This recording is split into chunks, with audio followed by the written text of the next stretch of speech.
বাবা, এটা আমার বাংলাদেশ। কোরআন হাদিসের আইন বাংলাদেশে চলে না।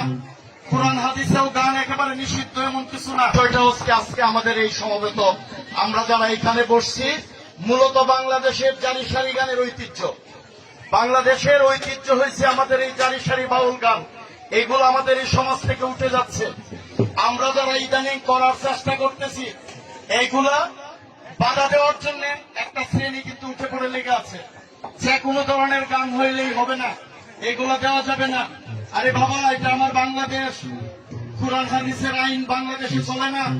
কোরআন হাদিসেও গান একেবারে নিষিদ্ধ, এমন কিছু না। তবে দয়া করে আপনাদেরকে বলি, আমাদের এই ঐতিহ্য, আমাদের এইখানে যারা সমবেত হয়েছে, অনেক বাচ্চারা এখানে জড়িত আছে, অনেক মানুষ এখানে গান শুনতে আসছে।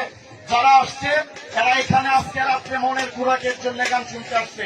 এরা কোনো অপকর্মে লিপ্ত হবে না, সবাই মনোযোগ সহকারে গান শুনতে আসছে মনের খোরাক নেওয়ার জন্য। তো আগামীতে আরো যতদিন মেলা থাকবে, এর চাইতে আরো ভালো অনুষ্ঠান করবেন। আপনাদের পাশে আরিফ ভাই, আমরা সবাই থাকবো ইনশাল্লাহ। এর চাইতে আরো ভালো গান আমরা যাতে উপহার দিতে পারি। সবাই আমাদের জন্য দোয়া করবেন, এই আয়োজক কমিটির জন্য দোয়া করবেন। সবাইকে ধন্যবাদ। আসসালামু আলাইকুম।